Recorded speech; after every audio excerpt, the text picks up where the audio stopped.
പത്തനംതിട്ട വരാനിരിക്കുന്ന ഒരു കിടിലൻ എപ്പിസോഡിലേക്ക് എല്ലാവർക്കും സ്വാഗതം.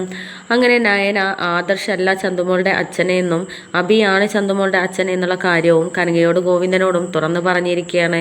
കാരണം ആദർശിനെ കുറ്റപ്പെടുത്തുന്നത് കണ്ടിട്ട് സഹിക്കാനാവാതെയാണ് നയന ആ സത്യം അവർക്ക് മുന്നിൽ വെളിപ്പെടുത്തുന്നത്. ഇത് കേട്ട് നന്ദുവിനാണെങ്കിൽ വല്ലാത്ത ദേഷ്യം വരുന്നുണ്ട്. എന്നിട്ട് പറയുന്നുണ്ട്, ആ അഭി എന്ന് പറയുന്നവനെ എല്ലാ തെളിവുകളോടെയും ഞാൻ പൂട്ടിയിരിക്കും. എല്ലാ തെളിവുകളുടെയും അടിസ്ഥാനത്തിൽ അവരെ ഞാൻ ചെയ്യേണ്ട രീതിയിൽ എല്ലാ ശിക്ഷയും മാക്സിമം ഞാൻ വാങ്ങിച്ചു കൊടുക്കുമെന്നൊക്കെ തീരുമാനമെടുക്കുകയാണ്. അപ്പോൾ ആ സമയത്ത് പറയുന്നുണ്ട്, മോളെ നീ എന്ത് ചെയ്യുകയാണെങ്കിലും ആദ്യം നവ്യച്ചയെക്കുറിച്ച് ആലോചിക്കണം, എന്നിട്ടേ നീ മുന്നോട്ട് എന്തെങ്കിലും ചെയ്യാവൂ എന്നൊക്കെ ഇങ്ങനെ പറയുന്ന സമയത്ത് നവ്യച്ചയ്ക്ക് ഇത്രയും ബോധമില്ലേ? കാരണം അഭി എന്ന് പറയുന്നവനെ ഒരിക്കലും വിശ്വസിക്കാൻ പാടില്ല എന്നുള്ളത് ചേച്ചി എത്ര അനുഭവങ്ങളിലൂടെ പഠിച്ചതാണ്. എന്നിട്ടും ഇപ്പോഴും അത് മനസ്സിലാക്കുന്നില്ലേ എന്നുള്ള രീതിയിലൊക്കെ ഇങ്ങനെ നന്ദുവും പറയുന്നുണ്ട്. എന്നിട്ട് പറയുന്നുണ്ട്, എന്തായാലും വേണ്ടിയില്ല, ഞാൻ എൻ്റെ ജോലിയിൽ ചെയ്യേണ്ട കാര്യമൊക്കെ ഞാൻ ചെയ്തിരിക്കും. കാരണം അബിയുടെ കള്ളത്തരം ഇങ്ങനെ മുന്നോട്ട് കൊണ്ടുപോകാൻ ഒരിക്കലും പറ്റില്ല. ഇങ്ങനെയുള്ളവരെ നമ്മൾ സപ്പോർട്ട് ചെയ്താലാണ് കൂടുതൽ ക്രിമിനലുകൾ ആവുന്നത് എന്നുള്ള രീതിയിലൊക്കെ നന്ദു പറയുകയാണ്. അങ്ങനെ നന്ദു പിന്നീട് നമ്മുടെ അബിയെ കണ്ടുമുട്ടുന്നുണ്ട്. അബിയാണെങ്കിൽ വളരെ ധൈര്യത്തോടെയാണ് നന്ദുവിൻ്റെ മുന്നിൽ വന്ന് നിൽക്കുന്നത്. ആ സമയത്ത് നന്ദു അബിയോട് പറയുന്നുണ്ട്, എടാ നീ എത്ര കാലമാണ് ഇങ്ങനെ നെഞ്ചു വിരിച്ച് നടക്കാൻ നിനക്ക് കഴിയുക? നീയാണ് അവളുടെ അച്ഛൻ എന്നുള്ളത് ഞാൻ അറിഞ്ഞു കഴിഞ്ഞടാ. നിന്നെ ഞാൻ എല്ലാ രീതിയിലും പൂട്ടിയിരിക്കുമെന്ന് പറയുന്ന സമയത്ത് അബിയാകെ ഞെട്ടിത്തരിച്ച് ഷോക്കായി നിൽക്കുകയാണ്. എന്ന സമയത്ത് ആ അബി പിടിച്ചു നിൽക്കാൻ വേണ്ടിയിട്ട് പറയുന്നുണ്ട്, നീ എന്തൊക്കെയായി പറയുന്നത്? ഞാനാണ് ചന്തുമോളുടെ അച്ഛൻ എന്നുള്ളതോ? നീ എന്താ നിൻ്റെ ചേച്ചിയുടെ ഭർത്താവിനെ സംരക്ഷിക്കാൻ വേണ്ടിയിട്ട് എൻ്റെ മേലേക്ക് കുറ്റമിടാൻ നോക്കുകയാണ് എന്നൊക്കെ പറയുന്ന സമയത്ത്, ആരാടാ നീ എന്ന് വിളിക്കുന്നത്? ഞാനൊരു പോലീസ് ഉദ്യോഗസ്ഥയാണ് എന്നുള്ളത് നീ അറിയാതെ മറന്നുപോയോ?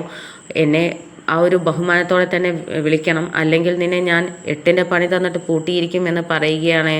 അപ്പോൾ ഈ പോലീസിൻ്റെ റൂൾ അനുസരിച്ചും പോലീസിൻ്റെ ആ ഒരു ബലത്തിലും ആണ്, ആ ഒരു യൂണിഫോം ഇട്ട ബലത്തിലാണ് നമ്മുടെ നന്ദു അബിയോട് സംസാരിക്കുന്നത്. ആ ഒരു ഗാംഭീര്യത്തോടെയുള്ള ആ ഒരു സംസാരം, നന്ദുവിൻ്റെ സംസാരമൊക്കെ കേട്ടിട്ട് നമ്മുടെ അബി ആകെ പേടിച്ച് വിറച്ച് നിൽക്കുന്നുണ്ട്. എന്നിട്ട് പറയുന്നുണ്ട്, നിനക്കിനി അധികകാലം എൻ്റെ ചേച്ചിയെ പറ്റിച്ച് മുന്നോട്ട് പോകാൻ കഴിയില്ല. ഈ നന്ദു ആരാണ് എന്നുള്ളത് നിനക്ക് ഞാൻ കാണിച്ചു തരാം എന്നൊക്കെ പറയുകയാണ്.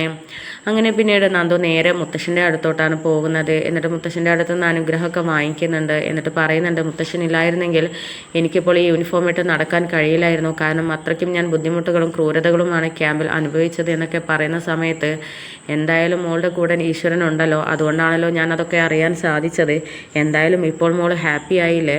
മോൾ ആഗ്രഹിച്ചതുപോലെ തന്നെ ഇവിടെ തന്നെ മോൾക്ക് സേ ആയിട്ട് കിട്ടിയില്ലേ എന്നൊക്കെ പറയുകയാണ്. അപ്പോൾ ആ സമയത്ത് നന്ദു പറയുന്നുണ്ട്, അതൊക്കെ മുത്തശ്ശൻ കാരണമാണല്ലോ എനിക്ക് കിട്ടിയത്. അതിന് ഞാൻ എങ്ങനെയാണ് നന്ദി പറയുക എന്ന് എനിക്കറിയില്ല എന്നൊക്കെ ഇങ്ങനെ നന്ദു പറയുന്നുണ്ട്. അപ്പോൾ ആ സമയത്ത് മുത്തശ്ശൻ പറയുന്നുണ്ട്, മോള് നന്ദിയൊന്നും പറയണ്ട, പക്ഷേ ഇവിടെ തെളിയിക്കേണ്ട ചില കാര്യങ്ങളൊക്കെ മോൾ പുറലോകം അറിയാതെ തെളിയിച്ച് മുന്നിൽ കൊണ്ടുവരണം എന്നൊക്കെ പറഞ്ഞിട്ട് നമ്മുടെ നന്ദുവിനെ ആ കാര്യമൊക്കെ ഏൽപ്പിക്കുകയാണ്. അപ്പോൾ പറയുന്നുണ്ട്, മുത്തശ്ശൻ ആ കാര്യം എന്നോട് പറയേണ്ട താമസമില്ല, ഞാൻ അതിനു മുമ്പ് തന്നെ ഏറ്റെടുത്ത് കഴിഞ്ഞു.